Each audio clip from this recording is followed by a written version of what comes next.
Hello, everyone. Good morning, good afternoon, good evening. Hello, Ryan, Todd, Will. Hey, hey. Hello there. So today we're here together to talk about a little bit of a different topic than the four of us would usually get together and kind of nosh on.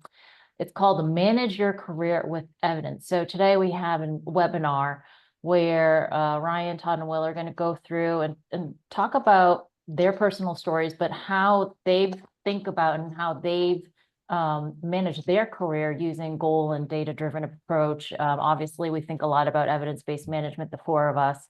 The four of us have worked together in developing the ideas and the courses and written books and all that kind of stuff. But this is a really different avenue that we're taking. So I'm excited to see what Ryan, Will, and Todd are going to share. Let's go next. So housekeeping. I'm Patricia Kong. I will be your host today. I'll be looking at the questions that you're asking, so keep them coming. If there's something that's really pertinent at that time, I'll bring it up for these three gentlemen. If not, we might save them a little bit after because there's a nice flow in what I've seen, and even a what would you call that? Not a canvas, but a template of some things that you can go through. So it might be worth it to just give them that time to walk it through. But the session's recorded. Your mics are going to be muted, but please do submit your questions and I will take a look at posing them to these three next. And of course, who's Scrum.org? Well, we're Scrum.org. We're founded by Ken Schwaber. He's the chairman and chairman of Scrum.org and co-creator of Scrum. We are focused on training, education, and certification. We have a global community as shown here today. With Will in where are you, Netherlands today? Yes, ma'am. And then, well, so not so global today, but the rest of us are in the United States on the East Coast. But we're a mission-based company helping people and teams solve complex problems. We do that through the ideas and the help of people like our professional Scrum trainers. So with that note, I'll just pass it on to Todd. Introduce yourselves quickly and let's get to it. Sure, Todd Miller, been a professional Scrum trainer for a little bit over 8 years at this point. I guess that's good enough for me. I'm Ryan. I've been a trainer for 7 years, so Todd's got a year on me. We co-wrote a book, Fixing Your Scrum. Todd and I did co-wrote a book with Todd, Trish, and Kurt on evidence-based management. We do a lot of stuff on LinkedIn, YouTube. We've been around. Hand it off to Will. All right. So, Wilbert Seele, or just Will, it's a little bit easier to pronounce. Also been a Scrum PST for about 7 years now. So, Ryan, I didn't know we came up around at the same time. Yeah. Learn something every day. They must have lowered the bar for a few minutes and we slipped in. Ouch. I included me. The shade.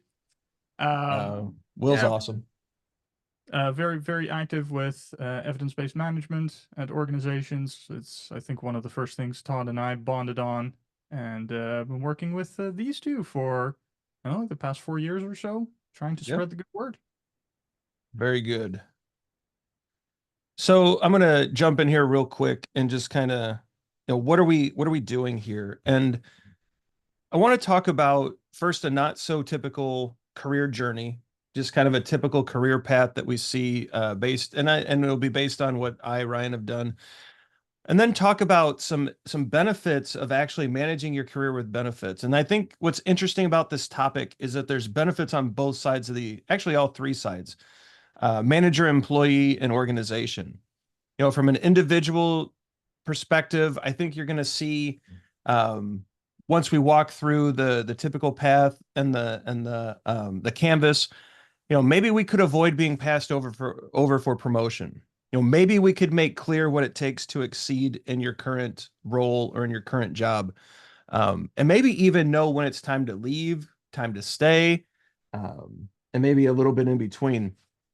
From an organizational benefit, these practices can certainly help align individuals to organizational goals, which is, I think, the the OKR or the EBM nirvana, right? It's what we're really trying to do is align individuals to organizational goals. Higher employee retention. If people understand what's expected, if they understand how to be successful and they understand what achievement looks like and we can be objective about it, that might keep people around. And in fact, the data says that it does. You might actually see higher productivity and morale as well. And so organizationally, there's a benefit.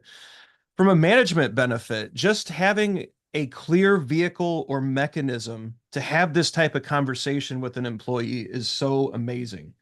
Often it's very haphazard and almost random. And so just having a vehicle like this to conduct that type of discussion, I think is really powerful as well. While we were putting this together, part of this is really just looking at a career journey. How does a typical career go? And I wouldn't say my career is typical. I think it's rather different. But thinking about a career journey, I got my first programming job, and then I went to a different company, and I became a project manager, a people manager. Oh, and by the way, the dot-com bust led me into another company, and there's a merger and ultimate layoff that led me into a third company, and it was at that company that I took a class with Ken Schwaber, met Dave West, started getting connected into Scrum.org, and you can see this progression, right? And I think it's actually an interesting exercise for people to take a look at their careers up to this point, up to today. And as I look back and I think about that first programming job and then the dot-com bust, and so I'm aging myself here. If you know when that was, you generally have an idea of where we're at now. But then I also think about, fine, that dot-com bust happened. Then I took another job. And did I do that intentionally or was it out of necessity? And what was going on in my life then? And I'd gotten married and our first kid had come along. And, maybe some decisions were made that weren't so intentional, right? Maybe I was floating through my career at some point. It really was reflective, right? And so I would say the first couple companies, maybe I was floating, maybe I wasn't as intentional as I wanted to be. But then I started getting promotions into project and people management, and getting married kind of changes you a little bit too. Maybe you get a little more serious, maybe you get a little more intentional, and then kids come along. And by that third company, I kind of knew what I wanted to do and I was making good connections. And by that fourth company, made manager and director, and my daughter came along, and it was time to decide I need to be closer to home because this is where the grandparents were. And so I made a job switch, which led to opportunities to become a trainer.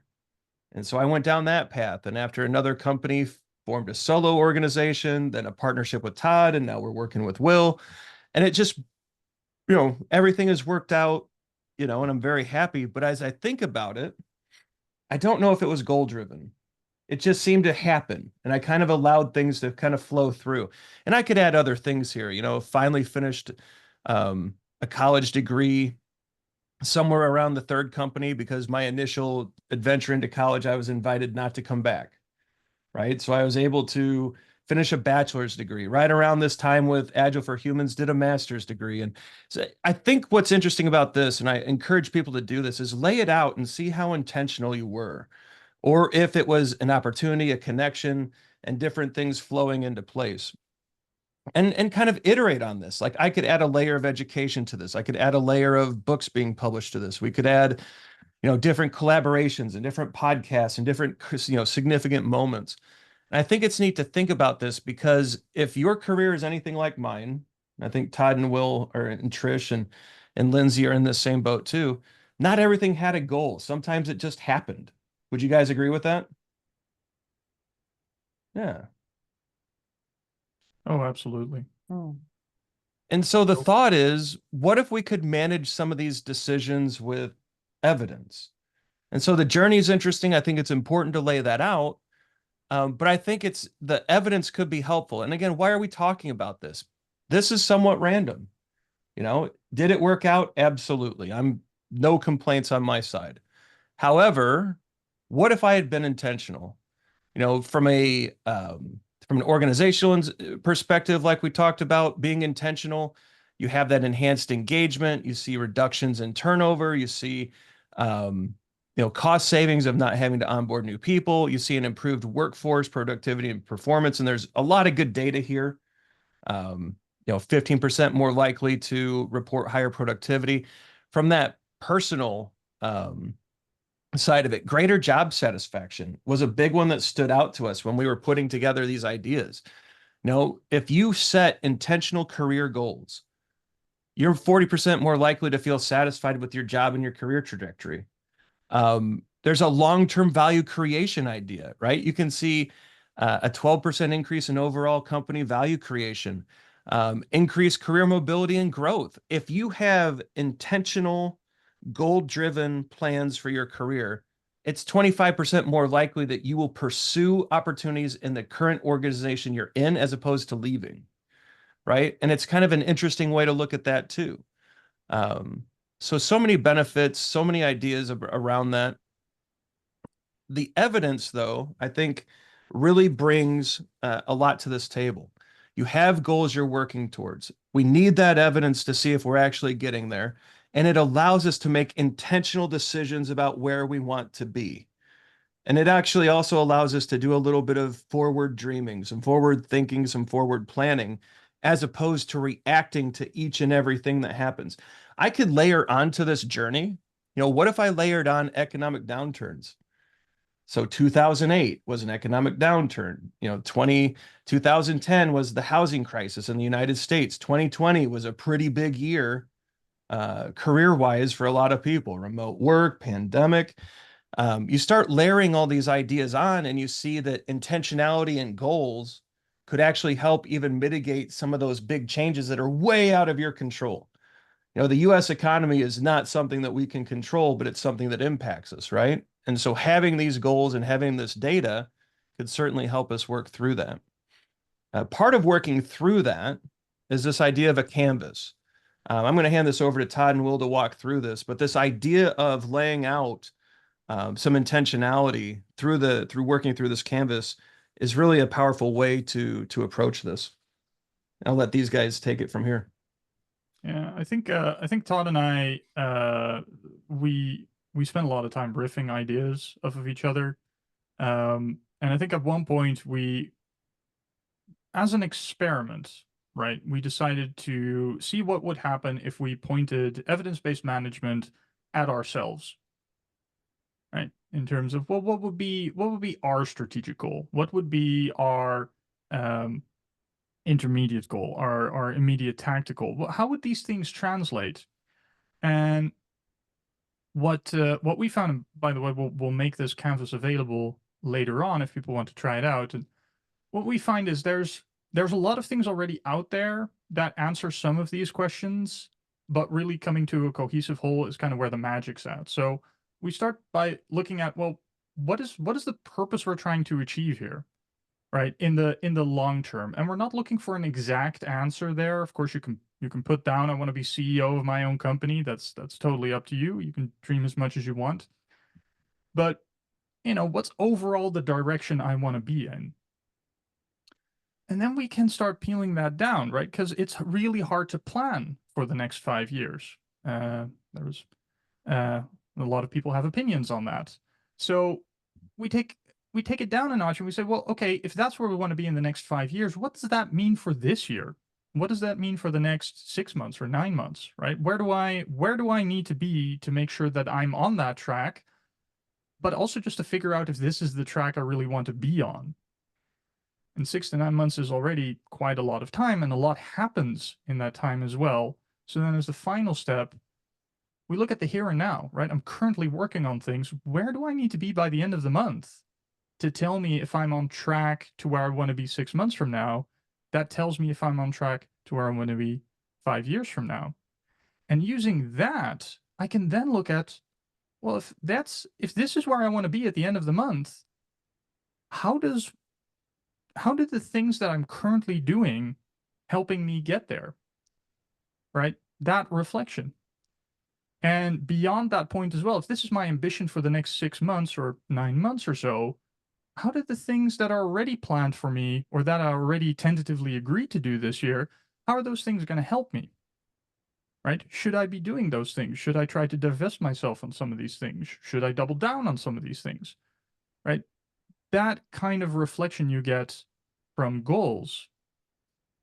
But that's not the end of it. Anyone can dream. Right? but the proof is in looking at the evidence. I think this is where Mr. Miller comes in. Yeah. You know what? I Very thought I'd point clear. out, just talking about that goal structure, right? So purpose is conceptually strategic goal, right? So we've put a little bit of different language to make it a little bit more personal for people. So we use purpose, ambition, and next win. For you EBMers out there, people that have read the new EBM guide, maybe have read our book or have experimented with EBM in the background. EBM in and of itself is the foundation of this, but I want to make sure we're very clear that we change some language here because this is a more personal riff on what we're talking about, right? And we wanted to make sure that that language made sense. Okay, so I thought that was important to point out. Well, Absolutely. all right, so when it comes to things that we would measure, right? Future, again, just to talk about how what this would be called in typical EBM language. This is unrealized value. How do you know you're going to be on the right path? What's something that you're trying to accomplish, and how would you measure that? Ability to develop. This is kind of ability to innovate is what we named it after. And so these are things that what's going to influence your ability to learn and experiment. Is there something stopping you? Is there something that you could be more effective of? Ryan just showed his career journey. Maybe there's something happening in her life that's kind of limiting it right now, and that might be okay, right? We don't need to be 100% all the time. Ryan, you want to go next slide? Yeah. Well, and I think one thing important to point out here is we're not encouraging you to just put down factors. This is the part where we're actually looking for measurable evidence, right? Yeah. What am I looking at in terms of measurement that tells me if I'm on the right path? What are some of the things that I look at in my professional life or perhaps even in my personal life that tells me, hey, what's influencing my ability to learn and experiment, right? Is all my time already taken up with standard work? Am I sleeping right? Like, there's lots of factors that you can look at, but we are very much of the opinion that you should be finding evidence, not just opinions here. Yeah. So an example, let's use an example, Will, ability to develop. Maybe if you're looking at your what's happening in your own environment in your office, how much slack time do you have? Or is your calendar just stacked? Are you going from meeting to meeting to meeting, right? And you don't have that moment to just sit back and build on yourself a little bit or build on what you're working on. This is maybe you just don't have the ability for knowledge acquisition within inside of work. So how would you change that? Someone did ask in the chat, is this a career canvas or can it be used for general purpose? I've actually pretty extensively used similar stuff to this to apply to the world of fitness. And I've been experimenting on that with myself since 2019. I've helped a couple other people, a couple friends of mine use this for that purpose. So next ones. Now, what have you achieved so far? So what's your current value? What have you achieved so far? Maybe this is a recent promotion. Maybe you just went out and took a course and it like blew your mind. I saw Ryan put in there when he met Ken Schwaber and when he met Dave West. Those were pivotal moments. But what, as you were saying, Will, what can we measure as a result of that? Is my team working better because I got training? Or maybe I am on my 10th book, I'm trying to get knowledge acquisition here. How would we validate whether that's actually happening or not, whether we're improving because of it? And then frequency improvement, again, for you EBMers, this would be something similar to time to market, time to learn. What's influencing your focus at the moment? How much space do you have to improve? So we could make the case that you may want to measure, just like in EBM, there is some gray area because calendar time could be under here, depending on what way you're looking at it. But do you have the time to go and spend all of your training budget? Which, by the way, if you have a training budget, you better be spending all of it. Buying books. If my training budget was $2,500, I spent $2,499. Whether that be books, whether that be online courses, whether that's a membership to Udemy or something like that. this is where we would put things for frequency of improvement. Yeah, it could be something, right? And some of these measures are a little bit harder than others, but a simple one you could already start with is just listing, well, how many projects am I on simultaneously at my job, right? Knowing that if you're trying to juggle between 4, 5, 6 things at the same time, your focus is going to be so divided that's going to be really hard to find moments where you can take that time to really improve at what you're doing. And so that's something that you can then try to manage. Yeah, what we also have at the bottom of this canvas is this isn't a one-time thing that you forget about. This is something where you're inspecting it on a fairly regular basis. Now, it doesn't need to be every day. That can get exhausting. But you're going to check back in on when you created it, and then you can put some reflections at the bottom. And of course, it's going to change. And there may be an opportunity to drastically change it and start over again, right? But we wanted to give a little bit of an area here. Let's say after a month, I come back and I look and see what happened. Was I successful with my next win, as Will was stating the importance of goals that we have here? Do I have the ability to measure the things that I want to measure? There is going to be change. Heck, your purpose might change. Someone put about resiliency to the economy. Ryan was referencing 2008. Well, I started a web development company in 2008 because my company cut hours, right? Things just drastically change. Your purpose, what you think you might want now might change. And that could be okay. Maybe at the time you're really focused on product management and being the best product owner you can be, but find that maybe you like the Scrum Master stuff. I don't know. I'm just giving an example there. But these reflections important are a good. It's just a good point to go back to this every now and then and say what happened, right? And then of course your next win is very likely going to change. Yeah. So I think all of this adds up to, sure, absolutely something that you could use for yourself, right? And I'm seeing some questions on, are we going to make this canvas available to people? Yes, we are. It's going to be up on the evidence-based company website. We went through the trouble of putting a nice license on it so you can use it for free. And yeah, it is very powerful if you use it on yourself, and you can do that in a professional setting. You can even do that in a personal setting. But I want you for a moment to imagine how powerful it is if you come in for your performance review at the end of the year and you bring this in. This is what I did this year. These are the needles that I moved. This is the focus that I had. This is how I developed. Right? That is going to be a hugely powerful way to enter that conversation. Or if you're in a position where you're managing people and you're trying to help them develop their career, imagine using a format such as this to organize that, to keep that focus, and to look at those measures as you go along. So you have a thorough and complete overview of how everyone is doing that you're trying to lead to greater heights. I think, Will, the important thing you said there was over time, because just like if we were using this in product development, it wouldn't be right at the end that we whip out something like this, right? This is something that we're thinking, maybe even co-developing, hopefully with the people around us. One of the questions, and we have a bit of time, I have a ton of questions, but one of the questions from the audience is there an example, a quick example? Because you guys really went nicely and dove deep into each of the areas, but is there a short example that you might be able to give to talk about filling out the canvas in the different areas? So one of the goals that I had in my career was to have a door to slam. That was my purpose. I wanted to make a director level glass office. Like, I wanted to get there. And so that was the dream, right? And so that would go right in that purpose area, make director. I think director is a tough, at least in the US, once you make that, VP next is far simpler. And so that was my goal. The next win was to lead a major initiative.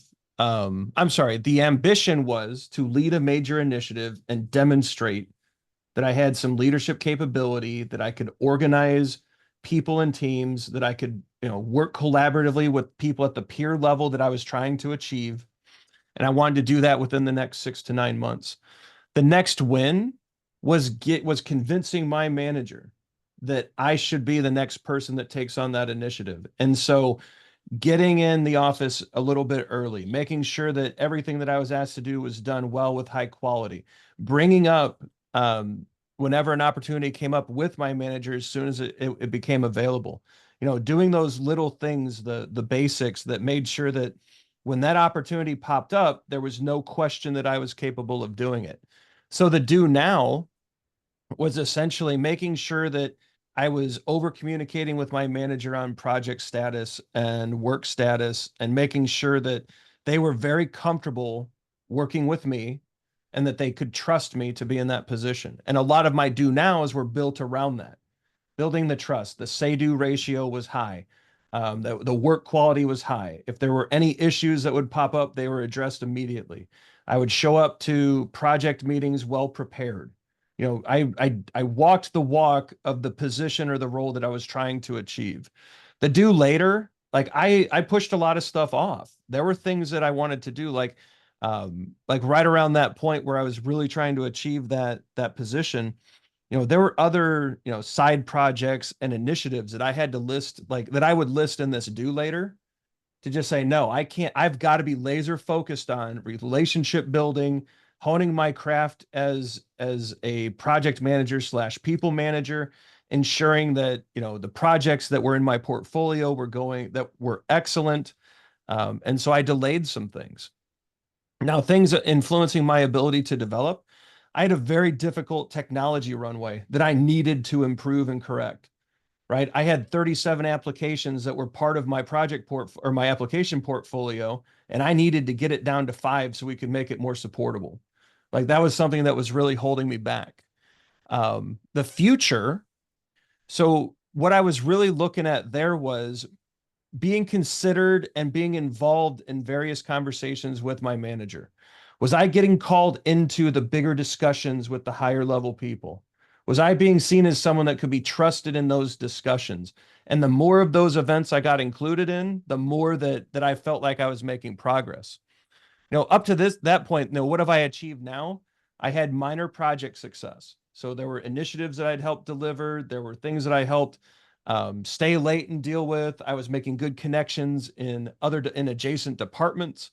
I was able to remove issues that were bothering my boss, and I documented some of those big things that I was able to take care of. The frequency of improvement, I was overloaded, and I had to actually, one of the big things that was really interesting during my promotion path was that I was able to learn how to delegate, which was absolutely essential. So delegation was a big thing. Could I actually get work pushed off to other people? Could I learn how to could I actually learn how to trust others? And that was a big thing that opened me up and gave me plenty of time to actually do the things I needed to do. And I started having these types of conversations with my direct manager. So while we weren't working through this canvas, I had other notes and other things that we were frequently discussing so that when the opportunities arose, he knew this is what I wanted. And he knew that I was working incredibly hard to prepare myself to do it. And we had these conversations frequently, right? And so I don't know if that's a great example of this. I hope it kind of illustrates how we would use this. But I would also and I think this came up prior, I would fill it out and work through this, but in my next one-on-one with my manager, I would take this with say, this is how I'm viewing the future and the present. What's your input? And they might say, no, I don't know if that project was a really big thing for you, but this other thing was massive and 3 levels up, really love it. Or, hey, this is really a deficiency in your skill set. If you correct this, we can really start talking about X, Y, Z. And I think that's the power of a canvas like this. It's good on a personal level to reflect and to think, but then to really collaborate with the people who can help you get to where you want to be. That could be peers, it could be management, could be leadership. I think that's where you get some feedback, but it's also a vehicle to have a conversation about your future, and it can be objective with evidence. And that's why we say, this is good for your annual review. This is good for one-on-ones. You can update it after you meet with that person and send it to them and say, here's my notes from our conversation, looking forward to next month's one-on-one. And then during that time, gather the evidence, update it, and bring it and show them what's changed. What a great way to have a more objective, focused conversation. I'll say one more thing and then I'll take a breath and pause. When I was in a management director, VP type level, and I had one-on-ones, I would dread it because I struggled with the format and the structure. And people would come in with different things and it's off the wall. I love this type of structure. And eventually I got smart and started adopting something that was nowhere near this sophisticated. But this kind of structure, I think many of your bosses, many of your managers and leaders will welcome this. Oh, here's a structured way to turn the one-on-one into something that's valuable. Great. Thank you. Because these things, we're on the other side of the table, we're dreading some of this stuff too, right? We're not always sure how to do this. And this can really help those conversations as well. I like that structure. And it's very much of how we intentionally think about evidence-based management in the dashboard, right? Because in the way that Ryan's talking about, you can bring this to a conversation and then be collaborative about it, is the same way I see there's some consultants here. It's the same way that when you are working on a goal with a company, you can show them these things, because if not, there's a bunch of other consultants lined up to do the same things. So you talked about a really structured way, Ryan. I might tag Todd and Will here. There's an important question, I think, that when you are starting out on your career or even changing career, sometimes you just don't even know what you want to do, right? I used to hate that question. Oh, what do you want to do in 5-10 years? Where do you see yourself? I'm like, I see myself sitting on my butt. Like, I don't know. So what is, and I think I have an opinion about this now. I like how it's reflective. Somebody mentioned a river of life exercise. It's reflective on those things. How do you guys see this maybe helping you in times when you weren't sure what you wanted to do? Yeah, I'm not so sure that that purpose really needs to be super formal. I mean, it really could just be, my purpose is to have 5 years from now to have gained the experience, to have a steady career, and then decide what I really want to do. Right. If I was asked this when I first got when I got my first job as a software engineer, I would have said, well, I want to have a job and I want to be building something cool. And that would have been my purpose from 5 years from now. Nothing utterly formal, because I'm with you, Trish, because that question of like, where do you see yourself in 5 years? I'm like, I have no idea, especially in my 20s. I'm like, I see myself playing rugby and coding stuff, right? That was really my big purpose at that time.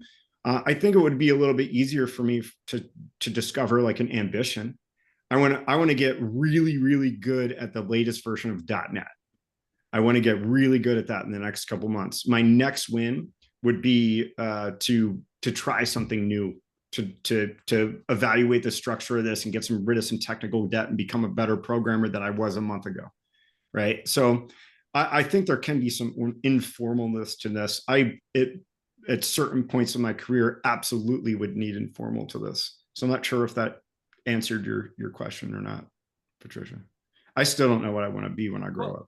I mean, Todd, I think you could just put in your purpose, get good, and spend the next year or two honing your craft, like what you're saying, right? Work on interesting things, learn new skills. And I think that's a wonderful purpose. I wish Scrum Masters would write down get good and say, hey, for the next 2 years, I'm going to become amazing at facilitation, coaching, product delivery, and really learn how to deliver a product and dig in and read 2 or 3 books. Fixing Your Scrum might be one you want to check out. And yeah, that was sneaky, right? And maybe just get good is a really good purpose. And you just work like crazy for that for a while. Yeah, it doesn't have to be a grandiose, I want to become director of IT. It could just be, I really want to become a competent member of my team. Yeah, there's And something then, Will said before, sorry, Ryan, was that he said, even if you wanted to become the CEO of your own company, and that might mean a big thing, like, imagine the big building that you're the CEO of, but there's a lot, and generationally, I've had these conversations where people are like, you know what? I just want to be really good from 9 to 5. and I want to have a good quality of life, and I am looking for something to do where I can manage my work-life balance. And that's something I'm wondering, Will, you've had a really diverse background in terms of your work-life balance, but what kind of way would you do that? And then I'm going to plug in another question, is that we're in an uncertain time. And so how would you maybe even use a canvas like this to reinvent yourself? I think it's I'm kind of thinking back to, I've certainly had parts of my life where the purpose was gone. I remember graduating and I just needed a job. Right. That was going to be my next win, is make sure I don't starve or have to move back in with my parents. But if I looked at purpose, well, where do I want to be in 5 years? I tried a lot of things during college. I graduated with a master in information sciences. I focused on software architecture initially. I also ran a startup, and I had all of these things that I could do, but my purpose was to find out what I loved doing, because I worked with people that were truly passionate about their craft, and I found that I was not as passionate as these people, even though I could do the things that they did. So that was my next one, was going to be find a job, but my purpose was going to be figure out what I love doing by trying out a lot of different things. And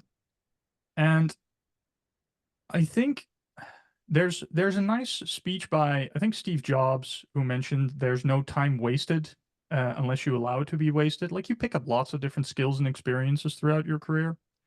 I think especially in this economy, a lot of people sell themselves by title, right? I'm an agile coach, I can help your team, or I'm a scrum master and I want to help your team, or I'm a product owner, I want to help you grow your product. But if you look at, I work with clients that they will talk to me and that they hate agile. They had terrible experiences for some reason or another. But they seem to like me, and not just because I'm a likable Dutch guy, but because the kinds of conversations we have after I've been there for a while is, well, I've worked with your teams for a year now. Retention has gone up.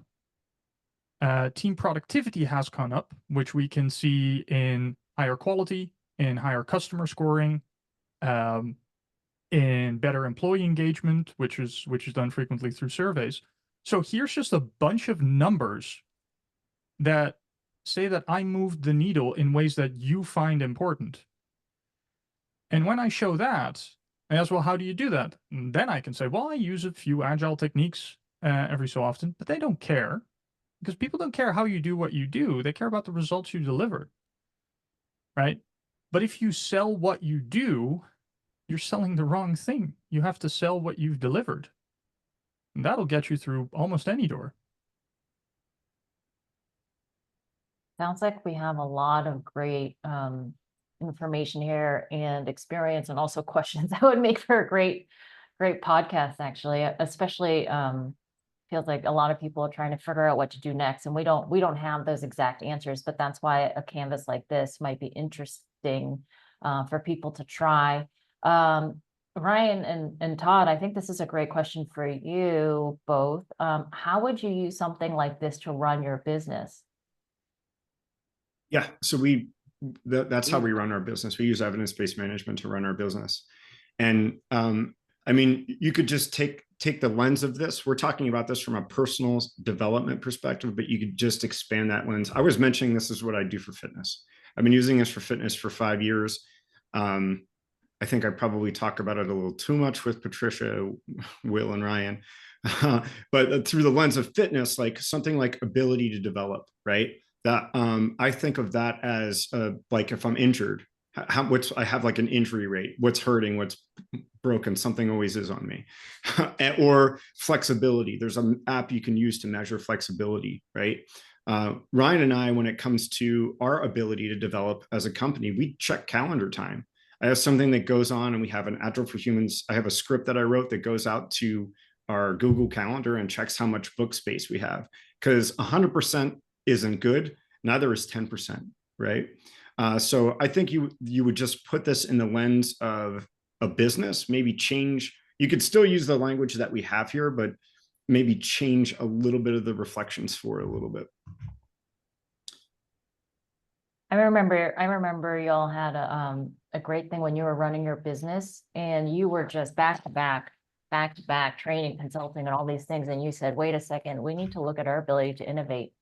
Because we Yeah. had talked about what EBM was helpful for you all. There was a question here, and kind of on that note that oh, lots of great questions.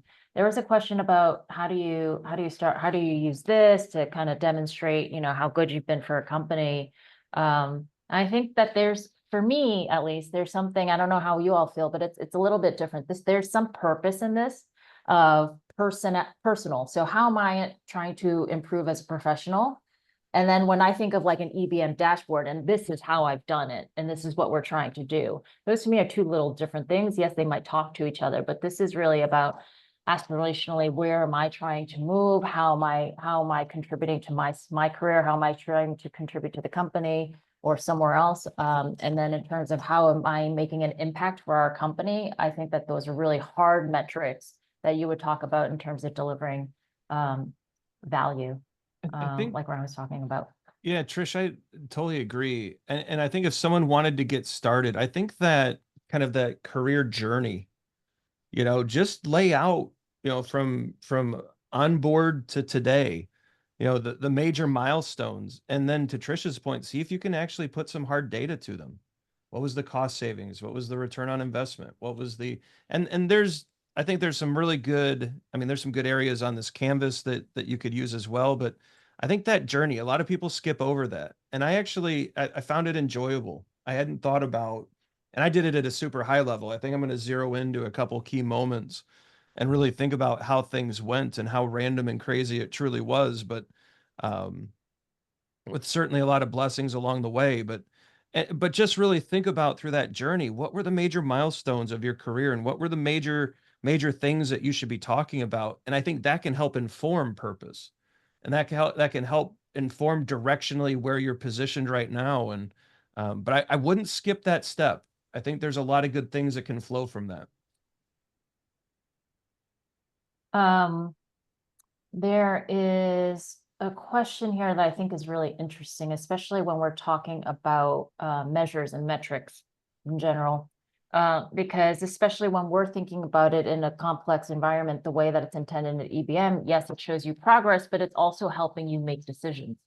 This is going to be a little bit different here because we're playing in a different genre. But so this question is, during this volatile period for agile related roles, lots of different reasons why, how do you manage your decision-making progress if you're looking at this canvas, if you're offered jobs that are good pay, but may, kill your soul, or a job that is maybe less pay, but helps you because you really want to work in an agile manner? How would somebody think about that and using this canvas and maybe the different measures and steps that they're looking at?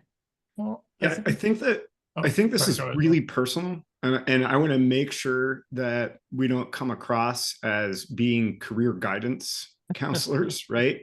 What our desire in this canvas is to have you help make your own decision there, because there's been points where I would have a particular purpose or maybe none at all, and if I didn't have one, I felt like I needed one.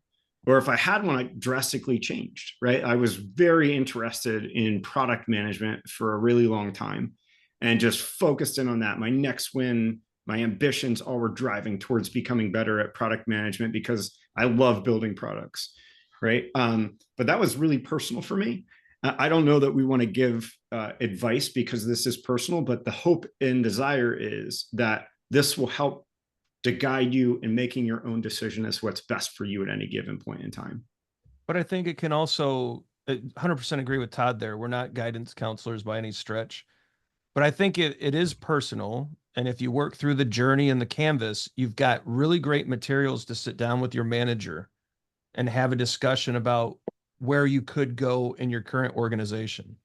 Right. And I think that's a valuable conversation that takes it kind of out of the personal and more into the collaborative building. Right. So working with a mentor, working with a manager, even HR, and saying, these are my ambitions. This is where I've been. This is where I want to go.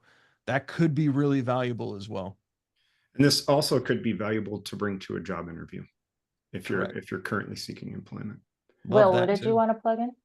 Well, I think the three levels of goal really play a role here, right? So if we go to the example from the question, right? Do I take a project management job, or do I take something that allows me to further develop my agile skills? Is, well, what's the ultimate purpose that you're trying to reach here, right? Is it to be the best agilist in the world? Is it and what I'm trying to get at is that next win, right? Especially if you're in difficult circumstances where it's I have to have a job to make ends meet, right? Your next win can just be landing that job. But then you can then look at, well, between these two options, right? The project management job or the lower paying agile job. Well, does one of them really prevent me from realizing my ambition, right? My next goal? And if the answer to that is no, then maybe go for the lower one. But very frequently there is some steering that you have there. So I think that reflection on those levels of goals can help in that conversation, right? Very often when we have to make these things, we focus very much on the here and now.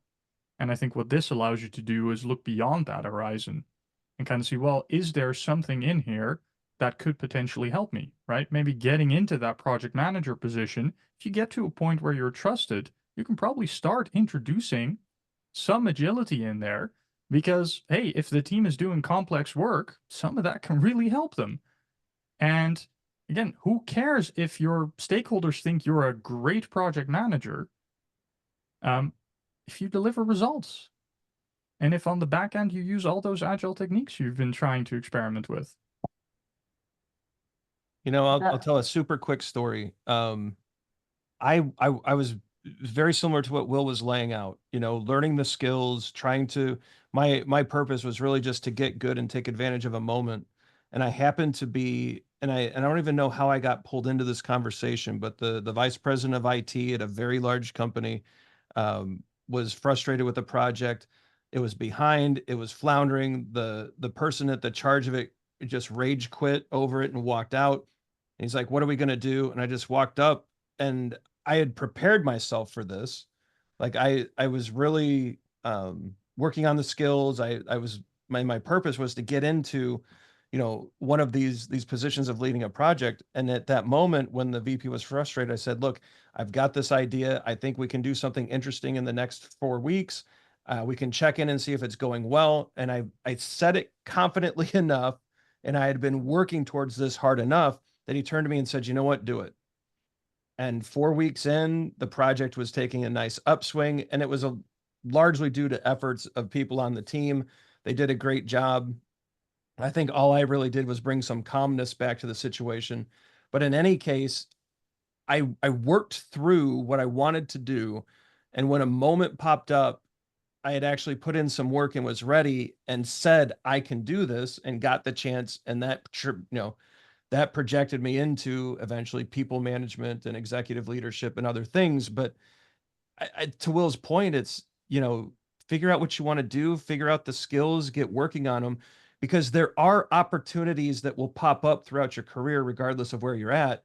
And if you're ready to take advantage of them, that's when those jumps can really happen. So a few questions here tactically about the Canvas. How often would you suggest somebody iterate on this? How often should they be revisiting it? And also, would you say that what are the suggestions around making multiple career canvases if you're experimenting in different areas, different roles? So as the frequency, we put next win as what's going to be your win in the coming month. So that would be the absolute bare minimum. But, and there's a big button here, is, well, then at the end of the month you check if you hit your next win, and you lose out on the opportunity to steer on it. So I would say inspect your progress towards that next big win, uh, maybe once a week. And it doesn't have to take a very long time, right? Because your win for that month isn't going to be this great big earth-shattering thing, but just kind of have a look at, well, what are the needles that I'm trying to move this month, and have they moved this week? And right, because that's only looking at the future and the now, but also look at the other measurements, your ability to develop and your frequency of improvement. What's affecting my ability to hit that next big win? And I think taking 15 minutes or half an hour out of your working week to thoroughly look at these things is time well spent. So that would be kind of my advice, and it's also just been my experience in my own working life using some of these principles. Is take that 15 minutes, half an hour every week, and just inspect how things are going. Yeah, and that's something that we oftentimes talk about with goals, right? Is they help to bring focus. And so with Will suggesting once a week for, heck, it could be 10 minutes, but you're not forgetting what you're aiming towards with your next win, and that you have an ambition in the next 6 to 9 months that you're going after, and ultimately a purpose. This is years. So it just keeps that alignment in your brain to not forget to read that book, not forget to make some time on your calendar, not forget to take some time for you, and maybe look at what your future holds. So I think that's about right, Will. And then just as a reminder, so that when you have a calendar invite, maybe just look at this a month later, you're not like, oh my goodness, I forgot all that stuff because I got busy. So I think that we can start winding it up here. A lot of the questions are excellent questions. They are really interesting in terms of, you know, should I be a generalist? Should I be a specialist? There's some other questions in here about, you know, what would, and I'm reading into this, what maybe are suggestions of what I should do now if I'm starting out in a Scrum Master or next win? I think a lot of these questions, I don't know, gentlemen, if you think we could push this even into a podcast and have some just really fun conversations. For some of you, one of the great conversations that I've had before, and Todd was telling me about this idea. And one of my suggestions is from Kurt Bittner is actually so Kurt Bittner, he's retired now, but we worked with him for several years, and he's always talked about thinking about your career as a portfolio. And depending on where you are, and so you could talk about, you know, if you thought about yourself as a product or your career and the product life cycle, how that doesn't end, but it goes back and forth. Depending on whether you're in the beginning or toward the end, you might think about your portfolio differently, how you can learn and try to, you know, gain some different skills, where you might invest more. If you're late in your career, maybe you want to reduce that down and just think about what are those interesting things that you could work on. But, you know, it's another concept that I think adding to this canvas, maybe with vision boards and some other different techniques are helpful. But I really enjoyed this, how this is really a technique that hopefully used for good is a collaborative way with yourself to reflect, but also with managers and teams. I think that that's really key, because I was going to ask you about the ethics and how this could be used for evil, Ryan. I think you've Yeah. been so much on the collaborativeness. We've gotten it. So I think it's one of those where you need to be smart, especially when you're sharing this with others, right? I mean, if your ambition is to take your boss's job one day, you might want to be real careful about how you frame that up, you know? I was a manager, director, executive who was actually very happy to promote people past me.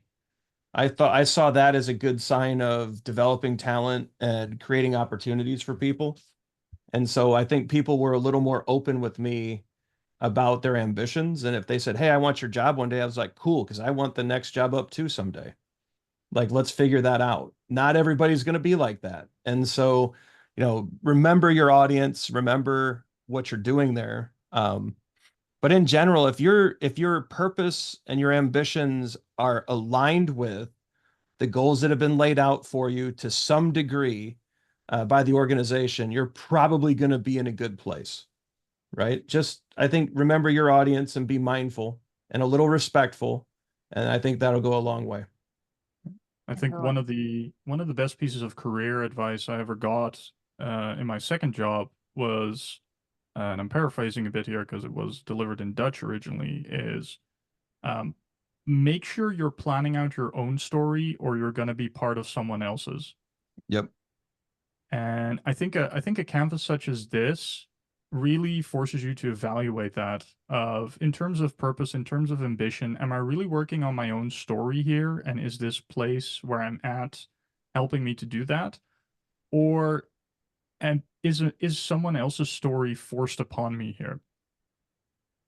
And I think that reflection is so important in your career, especially early on as you're still developing yourself. I'll give one more warning. I think, Will, that's an excellent, excellent warning. The other one I would give is it doesn't always have to be about promotion. I've met some of the happiest people I ever saw in companies just really wanted to become great developers. And that's a wonderful career. That's a great life ambition. And so their purpose was at any given point to learn new skills, to hone their craft, to become better pair programmers, mob programmers, test-driven development program. Like they acquired skills largely through, and that would be what they looked at. And being a better teammate and being a better delivery person and better at automation or whatever it is. And I think that's a wonderful endeavor as well. It doesn't have to be how do I get the next promotion? How do I get the next $10,000 bump? Maybe it's just becoming great at what you do. And that could be a really good use of this canvas as well. On that note, so Canvas is, I understand, available on the evidence-based companies. Some of you have said you've been using EBM for yourself on your career or other things. We would love to hear about that. So blow these guys up on LinkedIn and I'll read what you guys have been doing. But thank you so much for sharing it. Thank you, Will, Ryan, Todd. What is this QR code? So there are upcoming workshops to work with this canvas more in the future. So if you want to join us to deep dive this canvas and career journeys, be sure to scan that code and join us. The evidence-based management book, Todd, Trish, and I, along with Kurt, think it's excellent. I know Will likes it too. Will Available reviewed on it for Amazon. us. Yeah. So Will was definitely involved in the reviewing and development of concepts from a reviewer perspective. Available at Amazon. Be sure to check that out. But yeah, workshop and book, highly recommended. We took care of questions. There's a ton of amazing stuff at Scrum.org. Lots of great forums and YouTube content, and they're all over the socials. So be connected. I'm kind of doing Trish's job. I'm sorry. No, do it. And then thank you. We hope you all enjoyed it. Thank you, everyone.